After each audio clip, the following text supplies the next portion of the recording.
Hello, hello, and welcome to another episode of Homeschool Moms Unfiltered. I am your host, Megan, and my amazing co-host is, well, maybe a little less amazing today. She's not feeling the best, but my still amazing co-host is... Hi, I'm Amanda. There you go, sniffles and all. We are your source for messy, imperfect homeschool advice and support. And we're back with brand new content this week. Hip, hip, hooray! Last week, we aired some vintage Homeschool Moms Unfiltered content about goal setting and vision boards because Amanda was away and I was left to my own devices. And if you leave me to my own devices, we will be talking about goal setting and vision boarding. So yeah, but we're back. Oh no, I missed goal setting and vision boarding. I'm so sad. Well, the good news is you can go back in the queue and just revisit last week's episode. So don't be sad. Yeah, I'll get right on that. Or maybe not. Right. So if you're a longtime listener, you know that is like so not my jam. But Megan is all about it. And I'm happy to let her go on with their bad self. She definitely lets me talk curriculum all I want, even though she breaks out in hives when she has to think about even looking through curriculum. Right. So it is what it is. That's what makes the podcast so much fun. In some ways, we're totally in sync. And in other ways, we homeschool and live very, very differently. But I'm back from family vacation. I'm back with like a pretty nasty cold. So excuse the funny sounding voice. Well, I can't really hear myself that well, but I think I sound funny. So we'll see. But yeah, lots to talk about, lots to catch up on. And we've got our regular podcast to do today. Yeah. Yeah, it is. It feels good to be back to our regular routine, our podcasting routine. I mean, maybe you're not so happy to be back in the US. I don't know. Did you consider defecting while you were in Indonesia? I don't know about while in Indonesia specifically, but I will say it's tempting these days. I am definitely part of that 40% of American women who would like to move outside of the US, according to that most recent poll that everyone's talking about. If you're new to Homeschool Moms Unfiltered, we are a secular and progressive podcast. So it likely goes without saying that we are watching events like ICE raids in North Carolina and, I don't know, calls for elected officials to be hung with like a really sickening sense of dread. Right? Here we are. Yay! America, land of the free. Yeah. Yeah. I saw a video the other day. I'm hoping you just got to disconnect from the news a little bit while you were traveling, but so maybe you haven't seen it, but there was a news the other day of this group of moms in North Carolina who had formed a group where you could ask them to pick up your children from the school bus and they would help get them home safely so that you didn't have to risk going to the bus stop and being kidnapped by ICE, since that's one of their favorite haunts to go terrorize people. And so, like, on the one hand, I mean, I loved the video because I love to see people helping their neighbors. I love to see white women who are using their privilege in this way. But on the other hand, like, what the actual fuck is happening? You know, it's just... Yeah, we did disconnect a bit. We made real efforts to not be online or on our phones, but I mean, like, we still check in and post things. And also I feel like, you know, you have to disconnect sometimes and occasionally for your own mental health with the way that things are, and you have to find joy. But at the same time, I feel pretty strongly about still staying in touch with what's happening. So definitely we're not completely disconnected. And yeah, I mean, look, if you are watching democracy crumble with a knot of dread in your stomach, just know that you are not alone. You have unfortunately found your people. I don't mean, hopefully you would have found us no matter what, but it sort of sucks that you found us with a knot of dread in your stomach, right? But we shall strive to provide an hour of disassociation, or maybe just distraction if you prefer, though I'm all about disassociation. Hello, werewolf smut. While we chat, right, about homeschooling and neurodivergent kiddos today. So let's get ready to dig in. But first, we try to start every episode with like just a general weekly update recap. It's part of our anti-influencer. We try to keep it real around here. We don't want anyone walking away thinking like, oh, they totally have their shit together and everything is rainbows and sunshines and unicorns. If our unicorns do fart rainbow glitter, we're the ones cleaning up the glitter, and nobody likes cleaning up glitter, right? So I'm excited because we didn't actually talk much while I was gone. Like I said, I was pretty offline, and I told Meagan beforehand, like, look, I will get on for the lives that we do in our Patreon. I'll do my best to make sure that I'm there for anything that folks are actually paying for on the back end. But other than that, like, I'm not here. You don't have a business partner for the next 3 weeks. Good luck. So I'm excited to hear. I did touch base with you. Your pop-up went well, but otherwise, how have things been? Busy, but good. So we still have pop-up people in town. If you're not familiar with a pop-up, it's like a really small 1 week world schooling hub, but a lot of people tack on weeks at the beginning or after.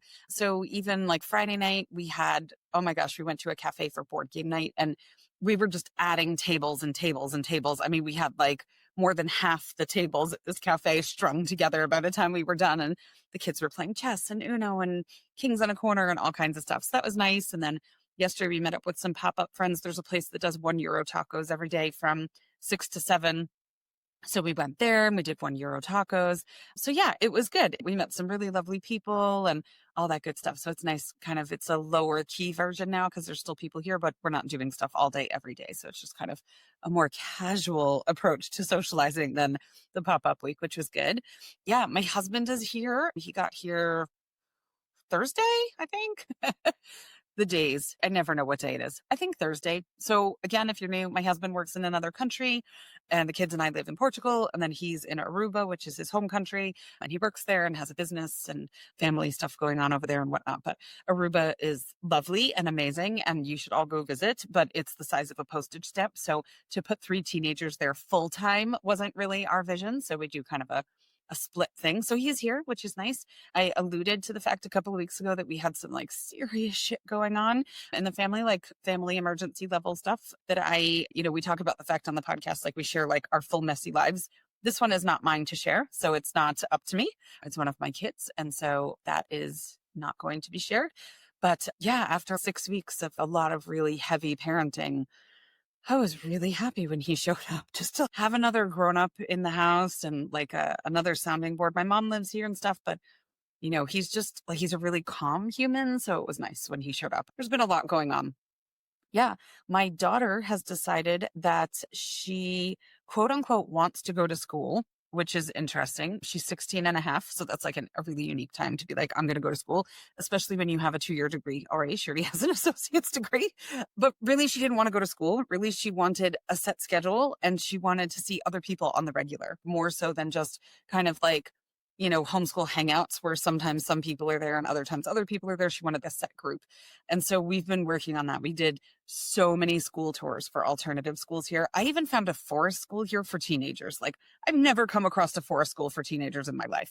So yeah, so she's got some stuff in place, which is exciting. She is starting one program this year, December 1st, that is again, not traditional school. She's going to be doing intensive Portuguese classes 5 days a week for hours and hours every day, in preparation for entering a higher education program next year, where the courses are taught dual language, but the socialization is all going to be in Portuguese. So it was like, if you want to go there and be part of the community and make friends, and so you're going to need some hefty Portuguese and you're under your belt there, girlfriend. So yeah, so she's doing that. She starts in a week, which is exciting.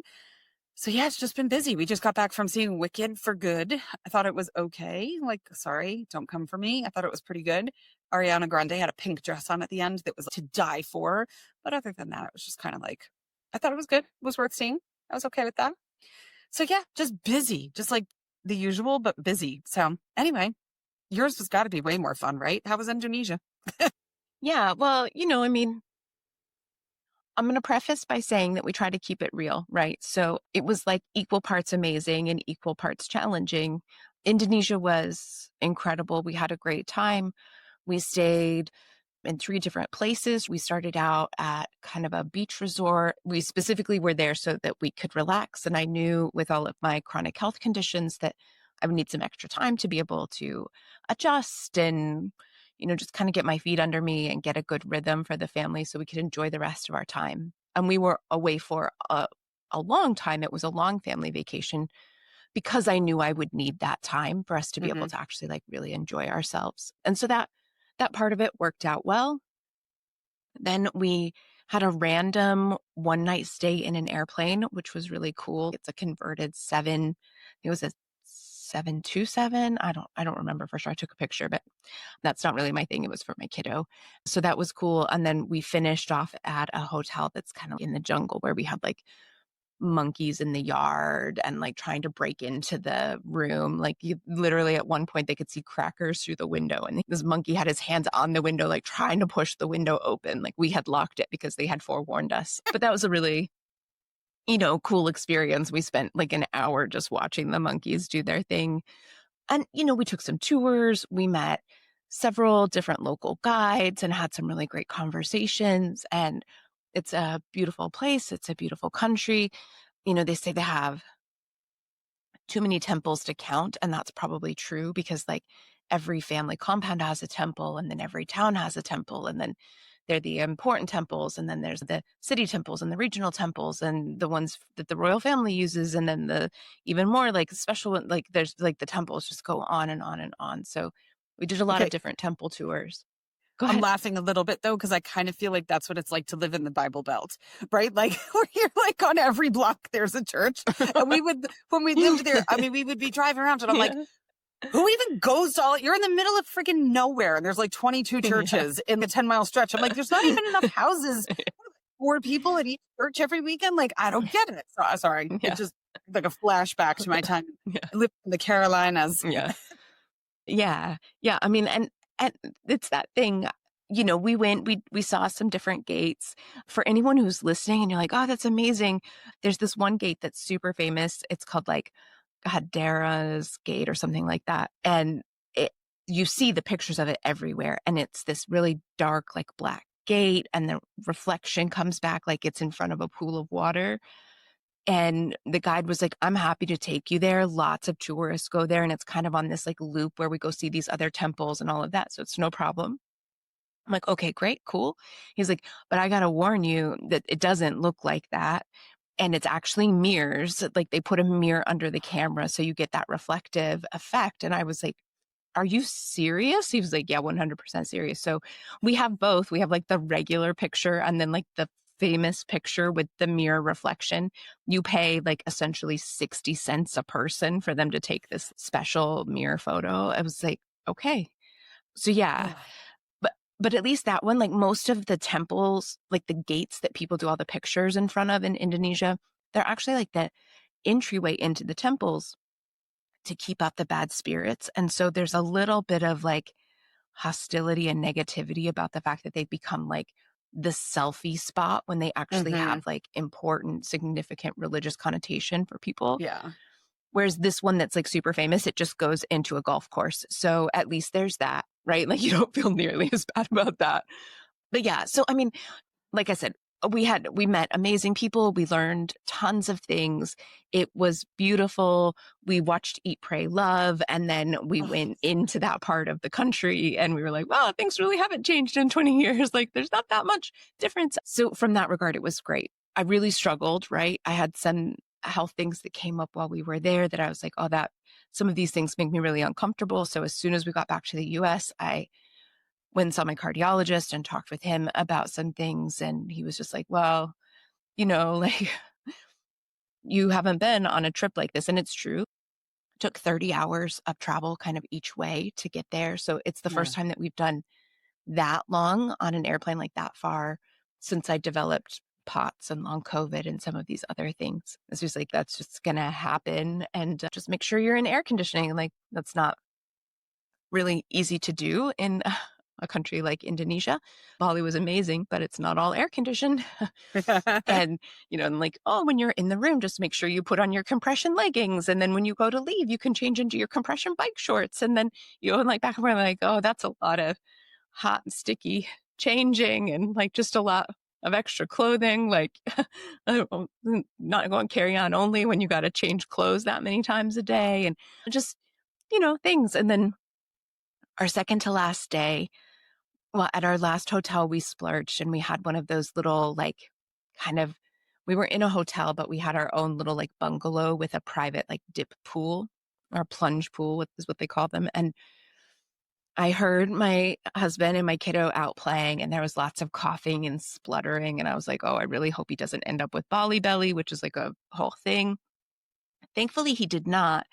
But then later that night and the next morning, he was talking about a sore throat. And I'm like, it's probably just because he drank like so much pool water and was like spitting it out, probably just irritated his throat and his sinuses. But no, we were not that lucky. He was sick. And then the next day, my husband's like, I'm, like a little sniffly and I have a sore throat. And that was when I was like, I don't think it was just from the pool. I think Yeah. they've managed to pick something up. And I managed to stay healthy through the trip. But by the time we got home, I was not so healthy. So they're mostly well. And now I just wait and see. Like, I'm one of those lucky people that like, usually when it gets this bad, it turns into a secondary bacterial infection of some sort. So now we're just waiting to see if it's going to finally clear up on its own or not. But I finally figured out there were a couple meds that were supposed to work that did not work. There were a couple miserable days there, but I finally found 2 different ones that seem like they're working. So I think we're going to get through the podcast okay. If not, I'll mute. We'll make the most of it. Exactly. So real quick, because you mentioned Eat, Pray, Love, I saw an interview with the author one time who wrote the book, the Eat, Pray, Love book. And she said she was coming through customs and they were doing their usual, like, what do you do? What's your profession? All that kind of stuff. And she says, I'm an author. And they're like, what have you written? Or what do you write? Or whatever. And she's like, well, I'm most known for this book, Eat, Pray, Love. And she said the customs agent yells all the way down the line of customs agents. And they're like, you guys, it's the Eat, Pray, Love lady. Because they said all the time when people are coming through and they're like, why were you in Cambodia? Or why were you in Tanzania? They'll be like, oh, I was getting my Eat, Pray, Love on, and they're like, this is the Eat, Pray, Love lady, And I cracked up. I'm like, that's so funny because it has become like a singular verb to eat, pray, love, right? Not necessarily the 3 separate ones. So it's pretty funny. Yeah. So, well, I'm sorry you don't feel good, but I'm happy you're back. So you were missed. Oh, well, thank you. And yeah, it was good. Okay. So let's talk what we're actually here for. Today's podcast, we're going to be talking about why homeschooling is often, not always, but often a good solution for neurodivergent kids. If you're already homeschooling, this might just be a reminder, or it might be the gentle reassurance you need on a rough day. But we also know that we have tons of listeners who are considering homeschooling, and they really struggle to picture what their journey might look like with their differently wired kiddo. You have the kiddo and you're struggling with them being in brick and mortar school, and you're like, I can't imagine bringing this home. That's what we're going to talk about. Yeah. So let's kick off with some disclaimer stuff, right? Let's like kind of level set before we jump in. If your child going to school is your break and you're thinking, I know school is not working for my child, but I need that break. They are a lot. And now you want me to spend 24/7 with this child that is so much. So a couple things. Number one, we don't judge you for that thought. We all need a break. We get it. Oh, we get it. Totally. When my youngest was little, my husband would come home from work and I'd be like, take him. And he'd be like, what do you want me to do with him? I'm like, I don't care. Just take him. I just need a break. So totally get it.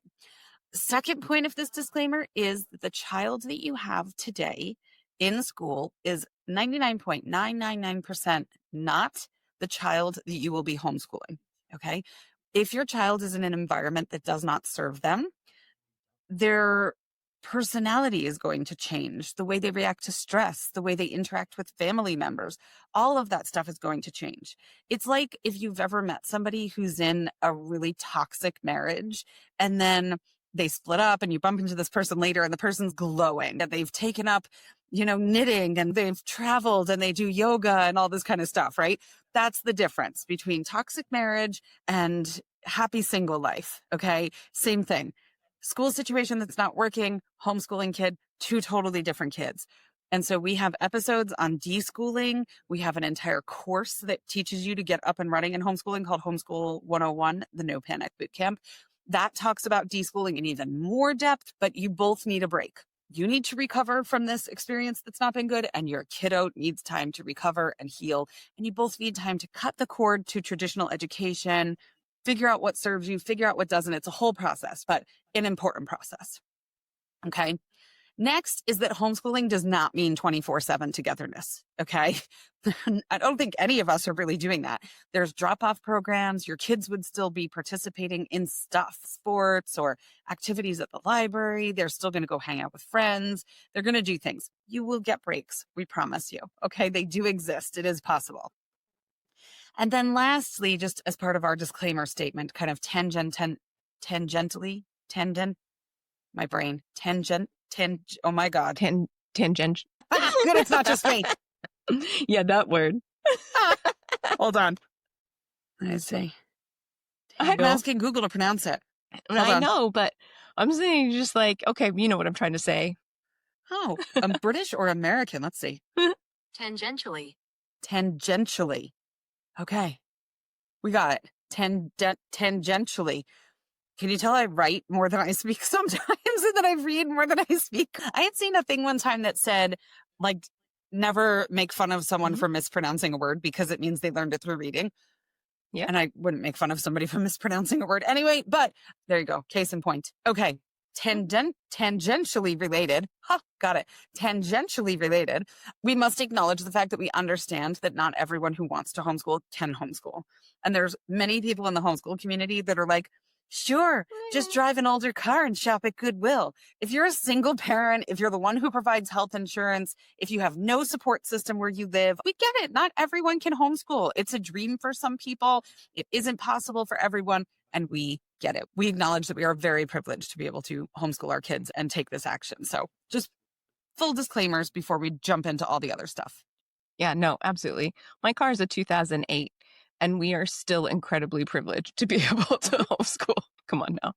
So before we dive in further, we just want to make sure that we're all kind of on the same page about the concept or the idea, like what is neurodiversity? So some people refer to it as differently wired, and we did a whole series of podcast episodes on differently wired. It's a great book, and we talked through it.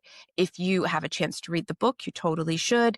If you want to go listen to those old podcasts, I really encourage it because that book for me was a huge eye-opener in understanding all of the many different ways that a kiddo can be neurodiverse and the importance of accepting the fact that, like, yeah, just fundamentally their brain is wired different and they're going to work differently. And you know, how you accept that and take that on, right? So this is everything from children who are on the spectrum to ADHD, dyslexia, dysgraphia, DSM diagnoses of any type. It could be anxiety. It could be gifted.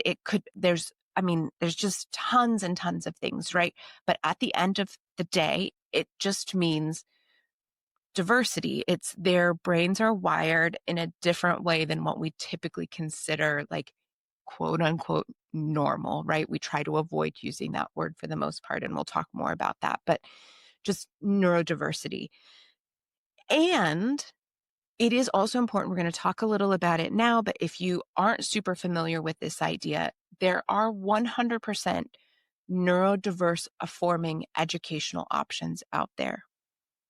And the importance of that is that they recognize, right, that a child's neurology is a difference. It's just a difference. It's not a deficit. And so neurodiverse affirming education takes into consideration, like, hey, this is a difference and this is how we're going to work with that difference, not this is a difference and we're going to work really hard to make it not a difference.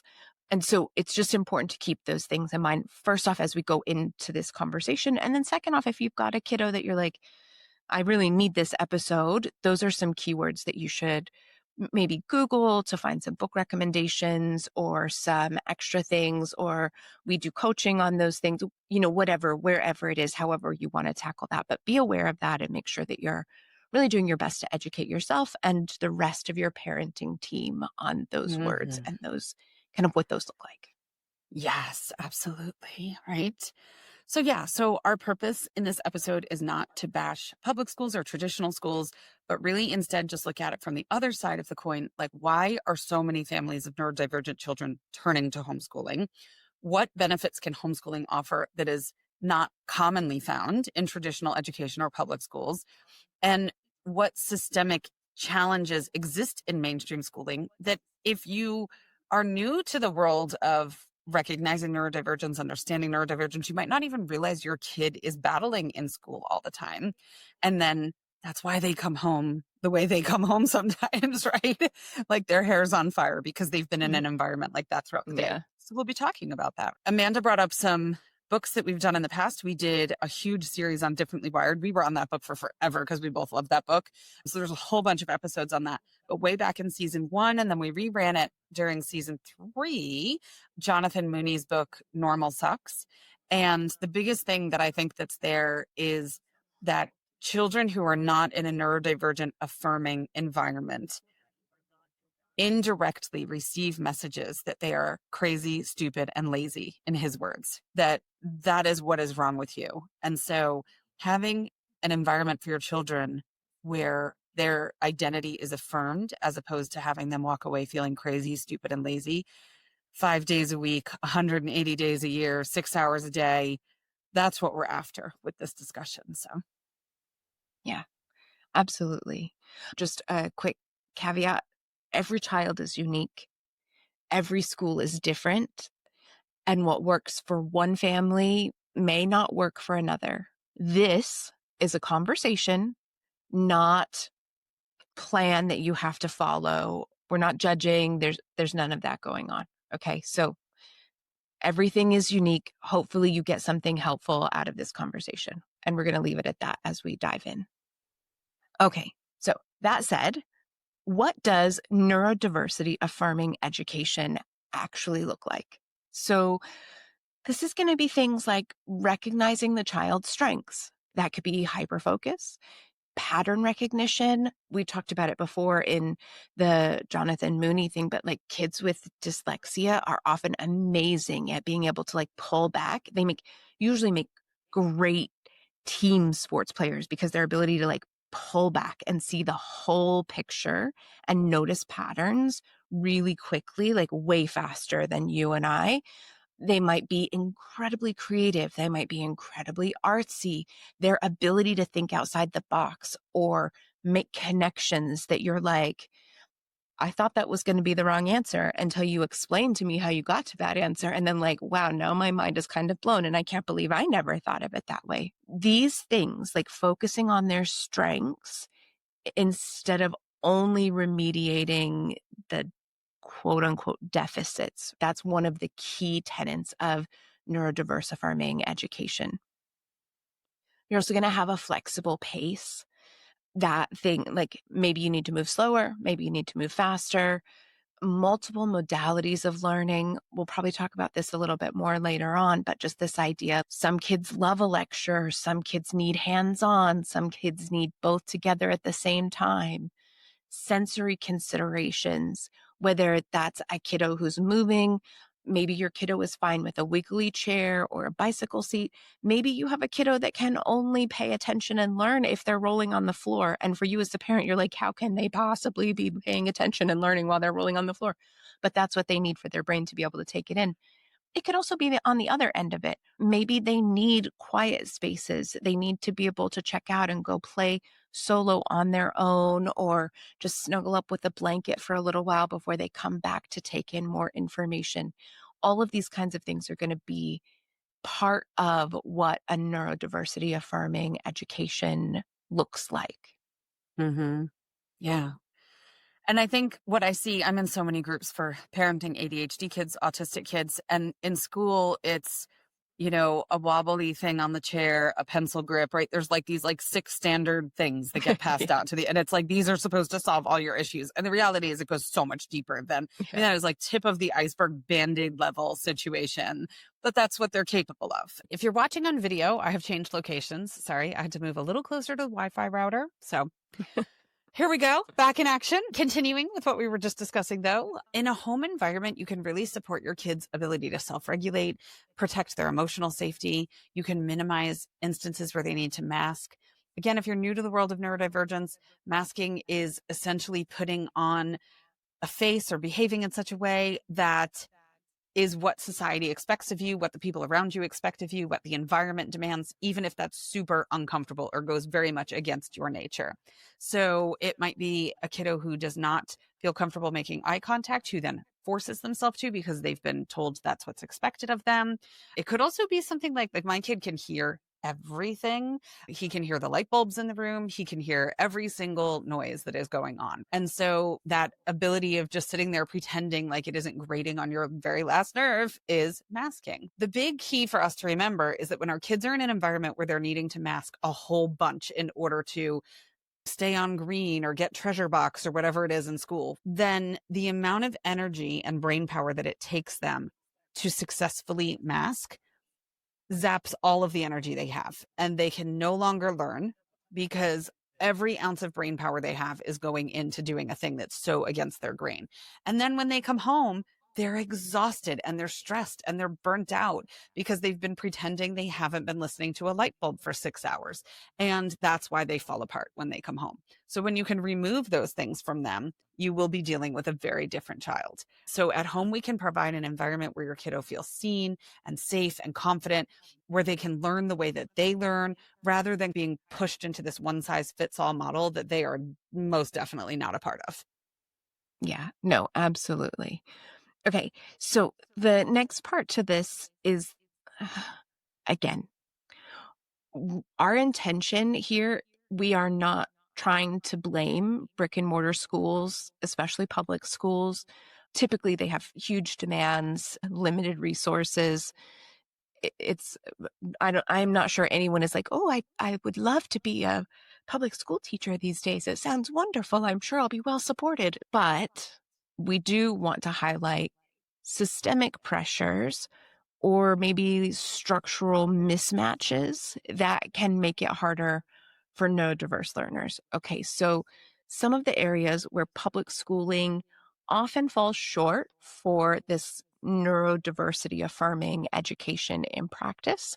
Again, it's that deficit slash medical diagnosis type model versus a strength-based model.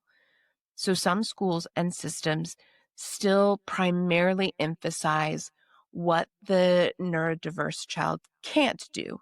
And they focus almost entirely on remediation of these skills, whether or not the kiddo is ever going to thrive or flourish in those skills versus nurturing their way of being in the world. And we see this a lot of times when people have had really bad IEP experiences and things like that, right? It's this focus on like, well, they're not writing well enough and they're not doing this well enough and they're not doing this well enough. And so we're going to take away the fun stuff that they do really well at because we know that they do really well at that.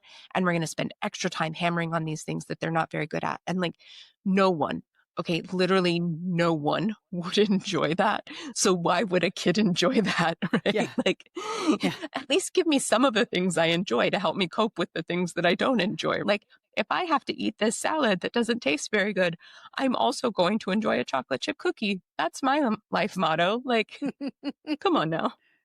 Yeah, because when you've taken away all the stuff that they're good at and just give them the stuff they struggle at, it's like, great, now I can feel like I'm failing and suck at everything all day long because all I'm doing are things that are hard as hell. And it's not to say that they shouldn't be doing hard things. Everybody needs stretch goals and things like that in life, but it needs to be tailored to the way they function, the way they learn, the way they experience the world. And that's oftentimes where schools fall short.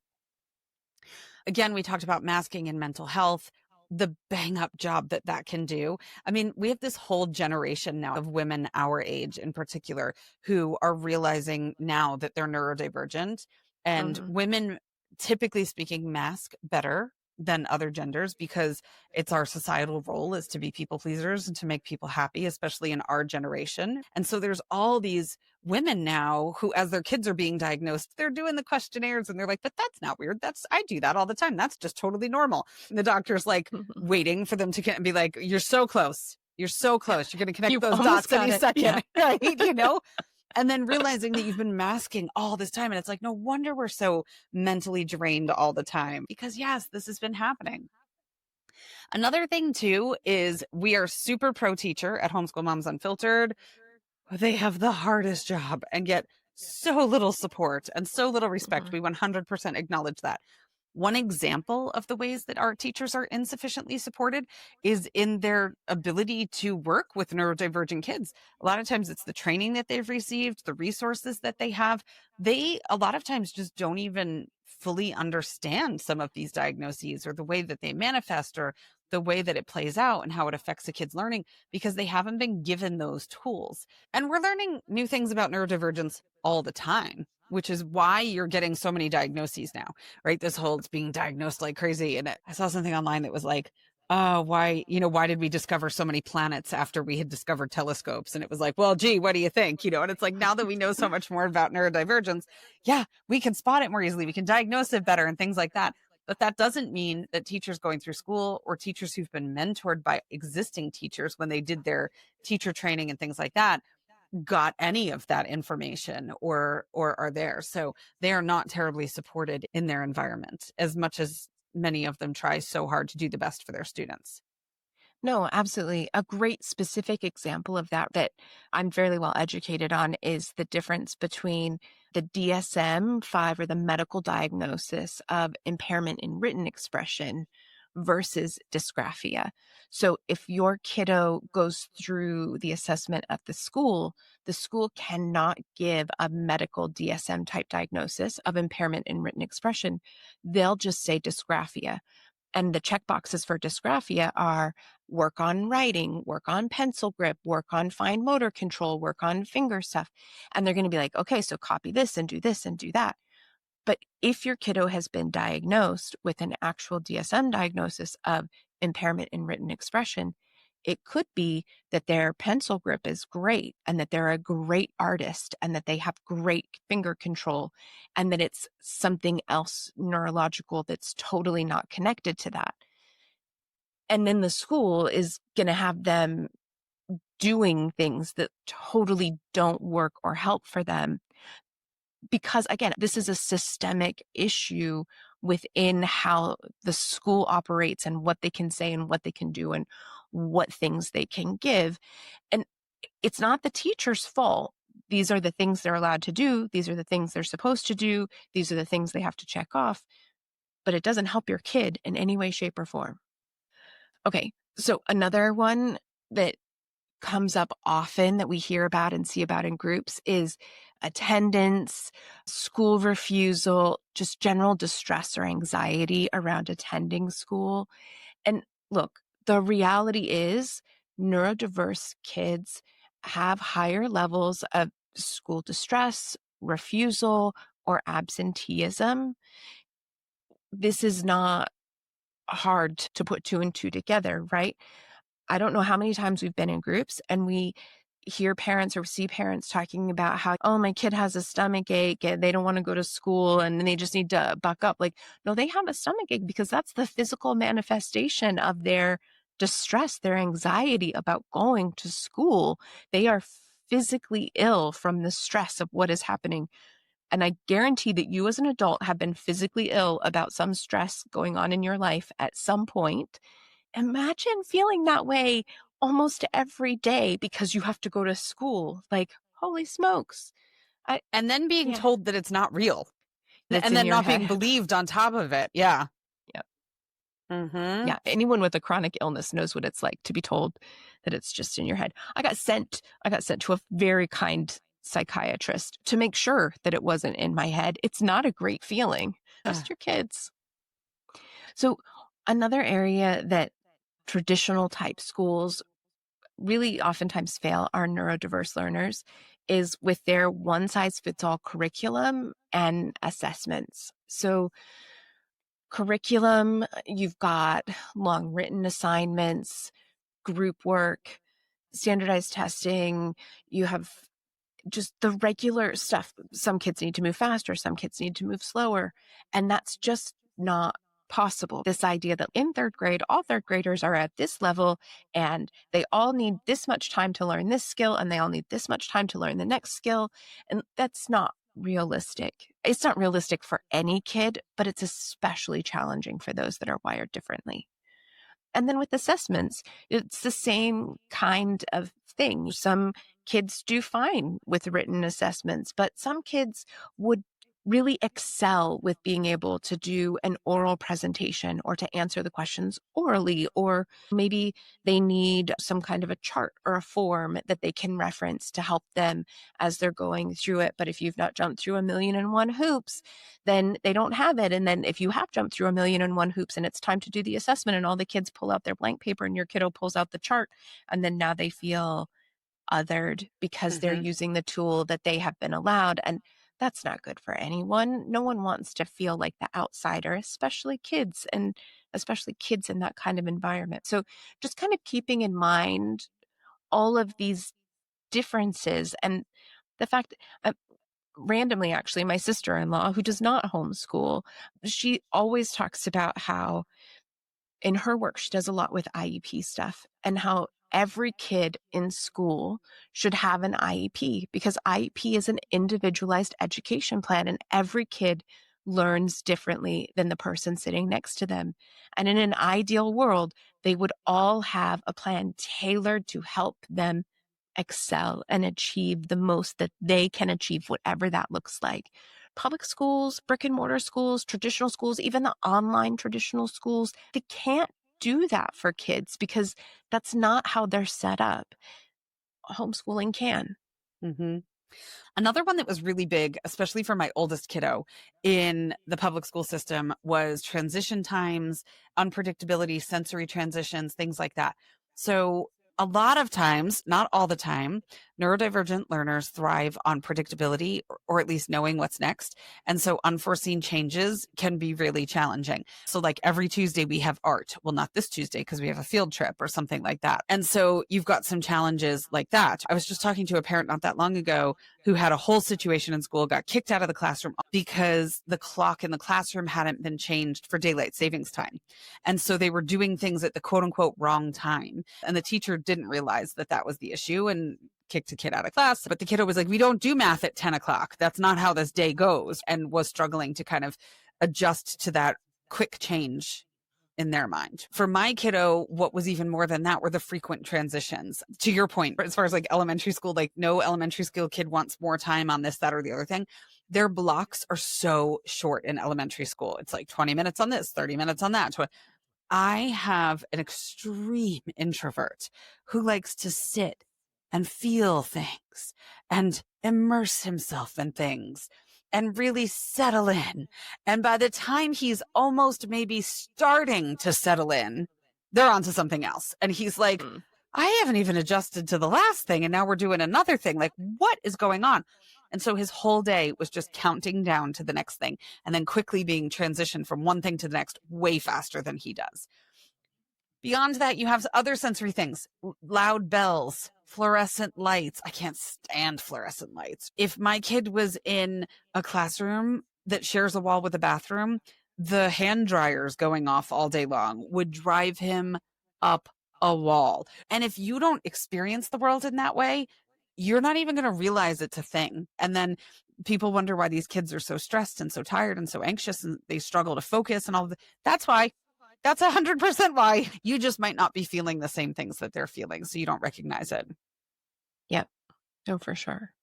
Okay, so we're going to talk about more benefits of homeschooling neurodivergent kiddos. But real quick, Amanda kind of mentioned it before. We offer coaching. We offer one-on-one coaching where you can meet with either myself or Amanda. We offer two-on-one coaching where you can come and talk to both of us because we have very different styles and philosophies and approaches. And sometimes you like to take a little from one and a little from the other one and kind of mix it together and come up with your own magical homeschooling blend. But there's a link in our show notes if you'd like to book a session with us. We ask for some information ahead of time so we can super duper prepare and maximize the living daylights out of your time, come with solutions to some of the things that you've listed as your goals for the session, resources, all that good kind of stuff. So yeah, a lot of times you can listen to the podcast and be like, I get all of this in theory. You're nodding along. You're like, But then you're like, okay, so if I pull my kid tomorrow, what do I do? And so if you're in that position and you want to talk through what you're going to do, we have a session for that. So come, we would love to help. Again, link in the show notes. Happy to help. Come chat. We can customize everything to your specific needs, your specific child, your specific goals, your place in life, all that good stuff. I feel like sometimes too, homeschooling is kind of like baking, like making a souffle or even making homemade bread, where you're like, I totally have this. I've watched all the videos, I've read all the blogs, I have got this. And you make it and you put it in the oven and you're like, I am awesome. And it comes out and it falls. And you're Yeah. like, what went wrong? Like, I did Mhm. everything that the blog said. I did it all. Like, what Yeah. went wrong? We can help you figure out what went wrong. Yeah. I mean, I have a regular recurring session with somebody and they've been homeschooling for a while and they did their homework, they researched all this stuff and they're like, it's not going the way I thought it was going to go. We're not living the ideals that I was hoping. And I'm just trying to get it on track. I'm like, okay, let's get it on track. Let's work on it. It's going to be small baby steps and let's do it. We can do this. So yeah, we can help. That's it. It is so helpful to have someone to talk to on the regular. And it might be, you might get everything you need from your local co-op group or, your local group of homeschool moms. But it might be that you need someone else who isn't actually quite so invested in you, right? And like they don't know you and your kiddo so much and they're not bringing quite so many other things in. Someone from the outside who can kind of be like, well, have you thought about this? Did you ask this? I could go off on a tangent, get on my soapbox about how important like therapy is and outside perspective, but it's the same coaching in all areas of your life. And so we're happy to help with homeschooling. Mm-hmm. All right. So we are going to talk about the benefits of homeschooling for neurodiverse kids. Clearly, if you've been listening to this episode or to our podcast in general, you know that we think this is a pretty good idea. And we've touched on it many times, but again, it's that idea, like the personalized pace and learner-centered choice. Homeschooling just allows the caregiver and the kiddo to tailor the pace. You can skip as much as you need. You can revisit as often as needed. You can accommodate attention fluctuations, or you can do interest-led deep dives as much as you want. And you can turn that into an entire unit study, or you can take a week or two off of your regular stuff and just enjoy learning this one very specific niche thing that your kiddo loves because you want to see your kiddo light up around that and you want them to know that you're listening to them. These are things you can do homeschooling that a brick and mortar school is not going to be able to do. Mm-hmm. Absolutely. You can create the environment that we've been talking about as far as a calmer environment. You can build in movement breaks. As Amanda said, you can focus on interests. You can build the environment that meets your kids' sensory needs, their emotional needs, and help them regulate, which is spot on. Absolutely. But you can make sure that you're doing a strengths-based type of education at home. So the focus and engagement, this idea that homeschooling can really integrate a child's specific interests, whether that's the animals or puzzles or tech or gaming or whatever it is, into their learning so that you can just tap into their motivation, what it is that lights them up, that makes them want to learn instead of you or an outside teacher forcing the learning. Mm-hmm. Absolutely. And all of that just creates an environment that is so much less stressful. So it goes back to what we were talking about at the beginning, where you're thinking like, I can't believe you want me to spend 24/7 with this kid, when the reality is I deal with them right now from 3 p.m. to 9 p.m. and I'm freaking exhausted from just those 6 hours. But when you create this environment where they're not so stressed, it doesn't then add more work for you. I mean, it's going to be work. Don't get me wrong. We're going to talk about that in a few minutes, but I'm not like the days just fly by, right? I mean, it is work to educate your children, but it shouldn't be as stressful. Your fight or flight shouldn't be activated all day long from dealing with your kid because their fight or flight isn't activated. And then it's not spilling over onto you. So it really should create a much smoother environment. Again, not on day one. There was a lady the other day in one of the ADHD groups that I'm in, and she asked about homeschooling, and some lady replied and was like, terrible idea. You should not homeschool. Your kid's going to get depressed. It's this, it's that, it's the other. I replied, I go, have you homeschooled? Because so many people that have never homeschooled, have an opinion about homeschooling. She's like, I did. It was the worst 2 months of my life. And I was like, you're giving people advice after you've homeschooled for 2 months? I'm like, please stop talking. Just please. I literally said to her in the comments, sorry, I made Amanda laugh and now she's like coughing up a lung. Sorry. I said to her in the comments, I said, that would literally be like, okay, with no preparation or research, I decided to move to China. I spent 2 months there. It sucked. It was awful. I've already moved back to the United States. China sucks. Never go there. And I'm like, you can't just like flip your entire life upside down and then within 2 months be like, it's not working, right? I couldn't. I was like, please stop giving people advice. You should not be talking about homeschooling. Right? Oh man. These are the moments where I'm like, I hate people. I hate people. Which I'm such a people person and I'm so extroverted, but yeah, those moments. Oh man. Yeah. Okay. Well, kind of along that same note, if you are homeschooling, you get to tailor socialization and community and make sure that it's more meaningful. One of the most common concerns that we hear all the time, we've done podcasts on it, we address it all of the time, is that homeschool kids miss out on socialization. Okay. For neurodiverse children, the alternative can be much more intentional social opportunities, and not only intentional, but more meaningful. And, that you can do small group projects, you can do interest-based clubs, mixed age communities. Ideally, across the board, it's going to be more inclusive groups where there's going to be less bullying. There's going to be less required masking because you're able to intentionally find groups that are providing this tailored socialization where your kiddo is just accepted for who they are, whether it's because they are on a gender creative spectrum or they don't like loud noises and their other friends understand that, or they need more time, or maybe they tend to have more meltdowns, but they're just going to have this group of friends who are like, it's okay, we got you. I could go on, but we're trying not to make this a 14-hour podcast. So just keep in mind, you absolutely can and will have socialization for your differently wired kiddo, but it can be really positive socialization that weeds out the vast, vast majority of the bullying that's happening these days. And that is a huge problem in brick and mortar schools these days. Well, and I'm in, again, so many Facebook groups for parents of neurodivergent kids because I have 3 of them. The number of posts that I see where parents send out birthday party invitations and don't get a single RSVP for their kid to have friends at a birthday party. Like, how much socialization are these kids getting in school when you can't rustle up 2 friends to have a birthday party? They don't have friends at school, if that's the case. They have kids they see all day long, but they're not on the in with these kids if they're not coming to birthday parties. They're just seeing these kids, and your kid, whether they can put their finger on it and speak words to it or not, knows they're not in with the other kids. They know they're different. It goes back to that stupid, crazy, and lazy from the beginning from Jonathan Mooney's book. Okay, we're over, but I have to say, do you watch that guy Subway Takes? Do you watch him on Instagram? Sometimes, yeah. Okay. He has one, it's quite popular, so it plays quite often. But it was this guy. So if you've not seen Subway Takes before, it started on the New York City subway, but now he'll go to other countries and ride the metro in their country and stuff like that. Sometimes he's on the bus or the ferry or whatever.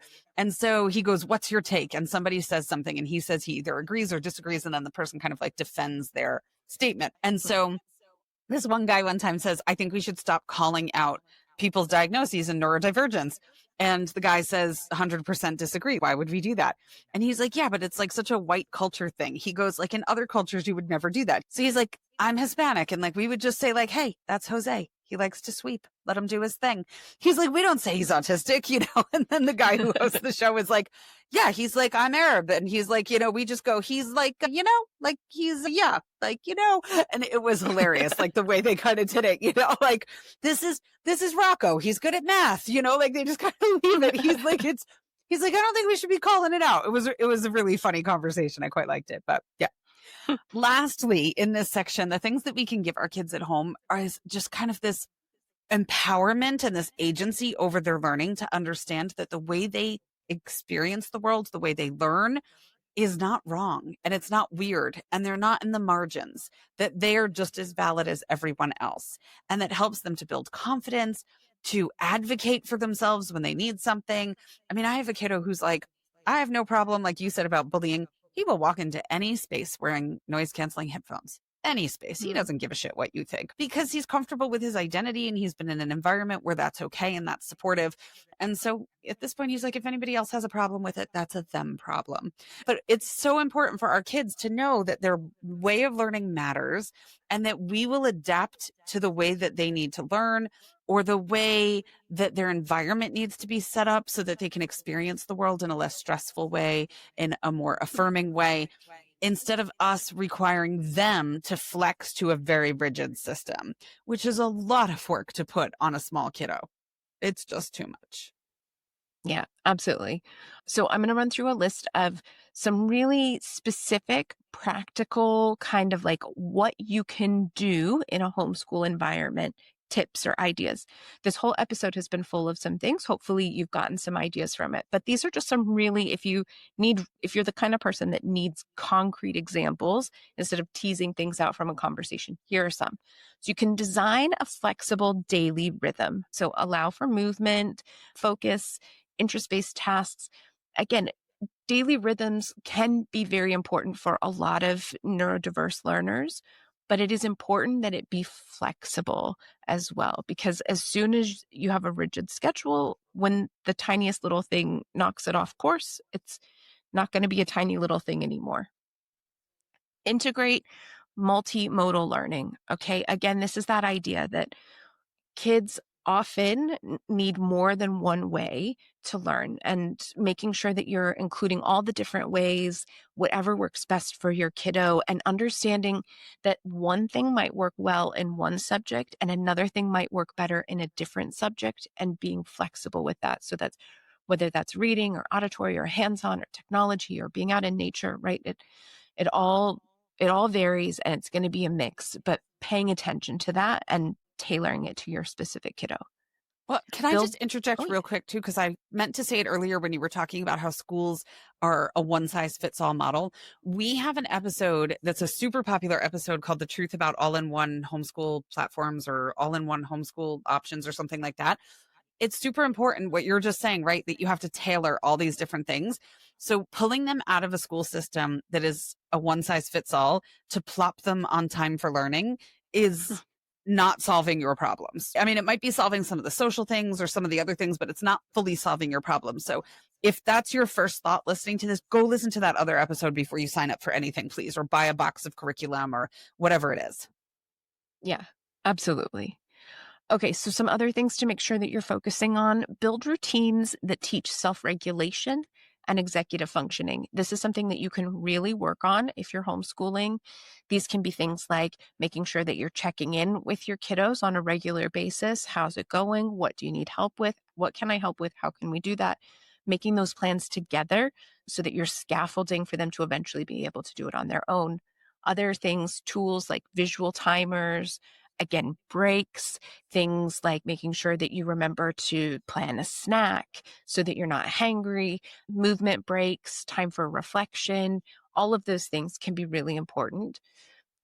Advocate for your kiddos' needs at home as well as when you're interacting with other services. So if you are doing therapy or tutoring, or your kiddo is in a sports team or whatever it is, make sure that you, as the caregiver, as the adult, are advocating for your child's needs, and that you're including them in that advocating so that they are learning how you do it. And then you can slowly start working on transitioning that over so that they can advocate for themselves as they get older. Remember, if you're using a curriculum, or even if you're just using random worksheets or workbooks, you get to decide how to use it. You might do a few of the questions. You might do all of the questions and then need to add more questions to make sure your kiddo understands. You might skip units or some sections entirely if your kiddo has already shown mastery. Whatever that looks like, just because you're using something that has already been put together by someone else, it does not mean that you have to use every single page the way that they put it together. You're homeschooling. You get to do what works for your kiddo. Mm-hmm. And then the last one that I would really push and put out there that is so important, and you have to work on it day in and day out, is a growth mindset. It's kind of a buzzy, jargony word. I know that. But at the end of the day, you just want to make sure that you're celebrating progress, little progress, steps forward. It does not matter, big or small, celebrate the progress. Recognize that difference is not deficit. And then just really nurture confidence and self expression and their own identity. For any kiddo to be able to just have the confidence to show up in the world as the person that they are and to be confident that they are enough is one of the best things that we can give to our kiddos. And for kiddos who are differently wired, they need a little bit more help with making sure that they are confident in that area. So just kind of day in and day out, just keep working on that. They need that extra confidence too because they know they're different. Mm-hmm. So there's parents who hide their kids' diagnoses from them. There's parents who don't feel the need to get a diagnosis because they're like, oh, we'll just work around it. But they know they're different. And so Yeah. having that information becomes super duper helpful because otherwise it can create some real issues. I was listening. If you're watching on video, it didn't look like I was listening, but I was totally clocking what you were saying. But Uber Eats showed up and the dog went bananas. And so, yeah, but I'm back. We're good. Yeah. So just to kind of wrap up, right? Homeschooling is not a magic bullet. It's going to be work. We're not saying like you're going to pull them out of school and tomorrow everything's going to be amazing. It's going to be work. You're going to need support. I would highly recommend taking one of our courses, signing up for a coaching session, doing something else, and really customizing the journey beyond this broader context that we've been talking about here. In our courses, you have a workbook where you specifically outline your homeschool journey that's individual to you. Makes all the difference in the world. But it is going to take time and energy and resources and support. And so it can be challenging, right? We're not saying homeschooling is easy, but in the case of a lot of neurodivergent kids, it's the less stressful alternative a lot of times for both you and your kid. And it is oftentimes much more affirming to who your child is as an individual and as a person. So the time and energy that you spend on developing your homeschool world and day in and day out doing the homeschool thing, totally time well spent most of the time. Yeah. So next is the availability of homeschooling and effective neurodivergent affirming homeschooling can really depend heavily on resources, community, local laws. Sometimes you're able to still get support through your school system for things like speech and stuff like that. Sometimes you're not. It's going to vary a whole bunch. Sometimes co-ops in your area are going to understand that your kid flaps when they get excited more so than other co-ops. And that's unfortunate. You might be able to bring people into the fold and educate them a little bit, or you might struggle to find a co-op where people are willing to let your kid flap when they're excited. And that sucks. And I send you a hug if you're a hugger. And if you're not a hugger, I'll send you a high five or a fist bump. The other thing is that neurodivergent children can and do vary enormously. The number of posts that I see that are like, what curriculum are you using for your ADHD child? I have 3 ADHD children and none of them do the same thing for school at all. They all learn completely different. They have different interests. They have different preferences, different learning styles, different schedules. So just be aware when you go into a homeschool group, and just because you're in a homeschool group on Facebook for parents of autistic kiddos, if you ask for programs and advice and people give you like 4 options, there's absolutely no guarantee that those 4 options, any of those 4 options are going to work for your kids. Just because something works for someone else doesn't mean that it's going to work for you. The one size fits all thing is super duper true. And it applies not only from the public school system or the traditional school system to homeschooling, but then also within the world of homeschooling, it applies that every single one of these kids is different, even within your own family. If you have multiple children, that they will most likely learn differently. So that ability to really define all of those things, like I was mentioning in our Homeschool 101 course, and then to be able to evaluate curriculum against those needs, those goals, those learning styles, those philosophies, that's where your key to success is. Amanda does a whole course on how to evaluate curriculum, how she looks at it, what options are out there, all that kind of stuff that is so much more helpful than just grabbing stuff out of the comments section on Facebook and being like, well, try this, we'll try that, we'll try this. Well, there goes $400. Well, there goes $200. Wow, my kids are really stressed because we keep changing homeschool programs every other week. It's just not ideal. So there's a better way. Yeah, there is. And again, it's that thing. we've said it over and over in this episode. Homeschooling isn't necessarily going to be easy, but it's going to be worth it. And you will have good, easy days. You just, yeah, it'll be better than what you had. If you take your time and you implement some of these things, it will be better than what you had. And that's all we can ask for in life, right? As a person with chronic illness, I just want better than what I had. I just want the next day to be better than the last. Okay, so we have a mantra for you. We try to end every episode with a mantra. But before we get to that, just a quick reminder, if you actually enjoy listening to us, please give us a like and or a follow, whatever it is, wherever you're listening or watching. It's just one of those things. We're not attention whores, I promise. But the likes and the follows, they feed into the algorithm, and it helps keep us kind of in the shows that get shown to people, and it keeps us up there when people are searching progressive or secular or homeschoolers and things like that. It just helps us get to more people without us having to pay a bunch of money for advertising and then inviting all of the conservative jerks to come and be like, these people are awful, they're going to hell, 1 star, which we have plenty of those, and you can't remove them when they do that. So please give us a like and a follow if you actually enjoyed any of it. And if you have a chance, I know a lot of the platforms don't allow you to leave a review, but if you have a chance to leave a review, please do. Okay, I blocked one of those people on our social media the other day, by the way, that was like, enough with your bullshit. And I was like, enough with your bullshit. Block. Yeah. Social media is nice for that because you can actually block them. And YouTube, you can also, when they're coming on and being really obnoxious. But the podcast places like, I don't know, Spotify and Apple or iTunes or whatever it is, and even like on Amazon and Audible, like they get to say and do what they want, and there's not a whole lot you can do about it. It's like just those reviews where you're like, yay, clearly we weren't your intended audience, and yet you still came and had to give your 2 cents. Fantastic. And I think it's on Spotify. You have to listen to like a set amount of time before it allows you to leave a review. So I guess like the silver lining is we really got to piss them off for a decent amount of time before they left a 1-star review.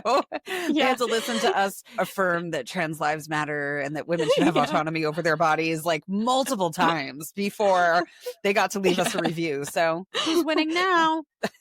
Yeah, there is that. At least we really got to get under their skin for that 1-star review. Okay, so our mantra for the week. If the system isn't built with your kiddo in mind, that isn't a reflection on your kiddo. It's a reminder that you're allowed to build something better for them. Yes. And I mean, I know your kiddo never really did the public school thing and all that. Mine did. And let me tell you, we've been home for 10 years now. It is so much better. It is just so much better. So it's scary. And I remember the beginning and I felt like I was jumping off a cliff without a parachute, but it is so much better and you can do it. And we are happy to help. So check the show notes. There's a boatload of resources down there for you that can get you up and running and feeling confident and ready to take the leap. If you're not started homeschooling yet, or if you're already homeschooling and you just need some refresher or you're struggling, there's tons of resources for that too. So come join us. We would love to help. Yeah, absolutely. Well, in the meantime, happy homeschooling. Yeah, have a great one.